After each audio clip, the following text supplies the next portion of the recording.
fans lost a lot of games, didn't they? A lot of games. But we always won the party. Always won the party. Now we're winning the party, and we're winning the game. And it's great, isn't it? That's what's made people like this stand in line for 24, 48 hours to be a part of history. To purchase the first playoff tickets in the long and losing history of the New Orleans Saints. 1987's been an incredible year, and in the next hour we'll be chronicling what has made this, finally, that heavenly season.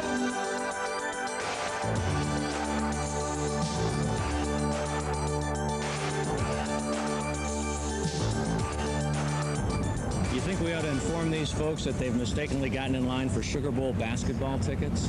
I had no idea Ole Miss and Temple would bring so many people to town. I think they really are in the right line because they've been there for 24 to 48 hours, many of them. It's a great scene, isn't it? I mean, this is the sort of scene that usually we see on our local news about this time occurring in other cities around the country. Well, of course, Jim, I had a dream for this to happen when I was playing. I knew it would happen during my lifetime, but I don't think any of us expected it to happen in the second year under Jim Mora. A lot of things had to go right for this to occur, and when we come back, we'll take a look at some of those.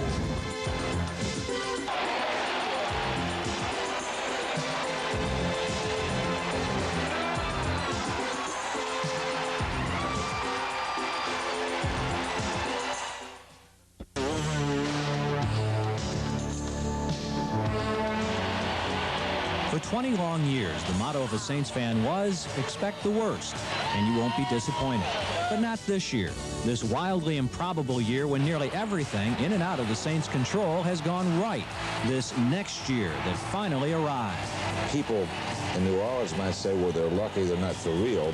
But I think any championship club, including the Bears, the Giants last year and the Bears before, had the same kinds of good things happen. Good things indeed. So many of them, it's almost as if the football gods are trying to make amends in one season for 20 years of bad breaks. Speaking of breaks, the Saints have had precious few. The Saints suffered but 3 serious injuries to starters this season. The worst came first. Jumpy Geathers tears up a knee in the 3rd preseason game. A miraculous recovery follows that returns him to uniform before the end of the regular season. Steve Court injures his shoulder in the final preseason game. He returns for the final 5 games of the regular season. Joel Hilgenberg fills in so capably, there's no drop-off in performance at center. Antonio Gibson breaks his arm against the Giants. Gene Atkins, one of a number of talented rookies in the secondary, replaces him and plays well while Gibson heals with an eye on the postseason. Few injuries, no more than one at a position. It's a good start to the making of a great season.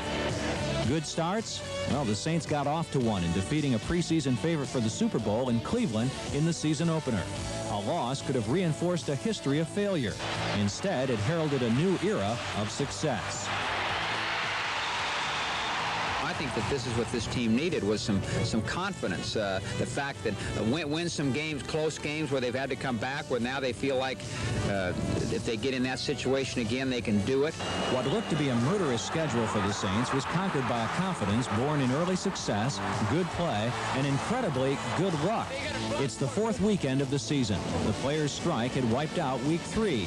The Saints host a replacement Ram team, one as ill-prepared for the strike as any in the league. Eric Dickerson sits this one out, and the Saints win 37-10 to go 2-1. 2 weeks later, the strike ends, but not in time for the regulars to play, say the owners. Playing the Chicago Bear replacements instead of the regulars, the Saints hand them their first loss of the season. New Orleans is 3-2. In Week 9, the 4-3 Saints visit Los Angeles. The Rams are basically a one-man team in Eric Dickerson. That man's now in Indianapolis, traded 1 week before. The Saints win easily to go 5-3. Next week, it's on to San Francisco, where Joe Montana's enjoying a banner season. Montana sprains his hand in practice when he fails to move it out of the way quickly enough while holding for a Ray Wersching placement. He plays after Steve Young suffers a concussion. He's not at his best. The Saints win 26-24. They're 6-3. After that, it's home to play the world champion New York Giants. Phil Simms can't play. Joe Morris can't play. Lawrence Taylor, who's never missed a game in his career, makes a token appearance with a pulled hamstring, suffered on the last play the week before, and then sits down. Saints win 23-14. They're 7-3. Then it's on to Pittsburgh, where the Steelers' leading rusher Ernest Jackson is hurt and can't play. Saints win. Tampa Bay visits the next week and decides to give rookie Vinny Testaverde his first start with an eye to next year. The nervous Heisman Trophy winner fumbles 2 consecutive snaps in the first quarter. Saints convert both into touchdowns. They never trail. They're 9-3, and the winning won't stop there. And there's other good fortune. During the players' strike, the Saints' replacements went 2-1. Could the regulars have done better against the regulars from the Rams, Cardinals, and Bears? Probably not.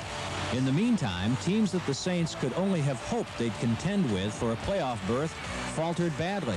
The Giants, Eagles, and Vikings go 0-3. The Rams 1-2. I once asked the 49ers' Randy Cross what happens to a team that allows it to beat the odds and make it to a Super Bowl. He said, "It's hard to analyze. Every year just seems to be a different team's year." It's been a different year for the Saints, for a lot of the aforementioned different reasons.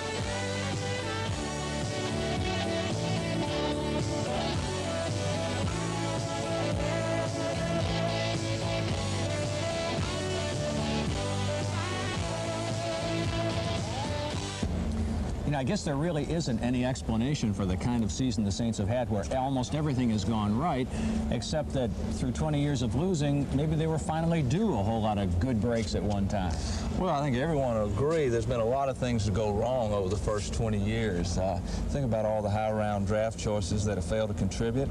You look at games along the way, the 1978, the Big Ben passes by the Atlanta Falcons right here. 1979, the big Monday night game against the Oakland Raiders, and the letdown and the comeback by the Raiders. There's been a lot of disappointments along the way.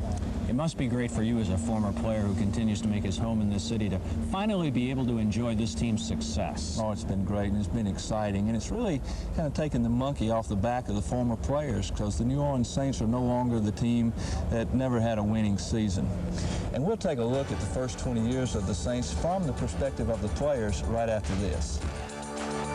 This is a good job done by Mora and done by Finks and the new owner, and it's certainly deserving of the people of New Orleans. I think they're wonderful, and I know they'll support them very well. I know it hasn't been that good the last couple of years, but they've had a drought of 20 years, so it all looks good. It couldn't happen to nicer people here. As I sat in this locker and the one at Old Tulane Stadium asking myself the same question, what went wrong? So did close to 1,000 other players. If you were there for the first game of the first season, you would have never believed it would be an entire generation before the Saints became winners.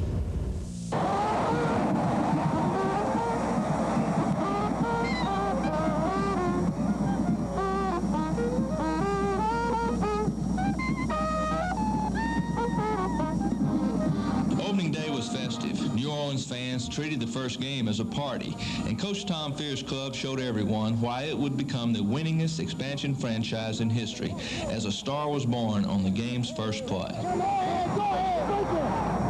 Well, first of all, I was almost late getting to the stadium.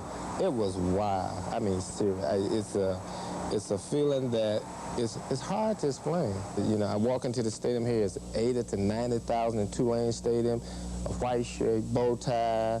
You know, and I never played before these many people before.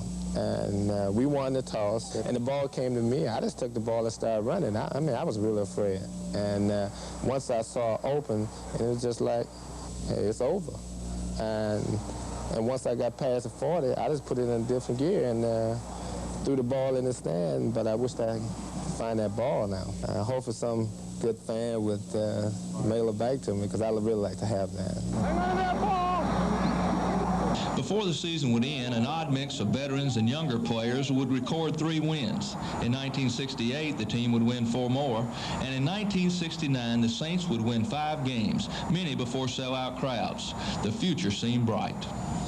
I think the first 2 years, our feet hadn't even touched the ground, because we came down here and the success right off the bat I think any business guy could have ran that operation at first as far as dollars and cents, because the stadium was filled all the time. But putting together a long-term program, we didn't have that.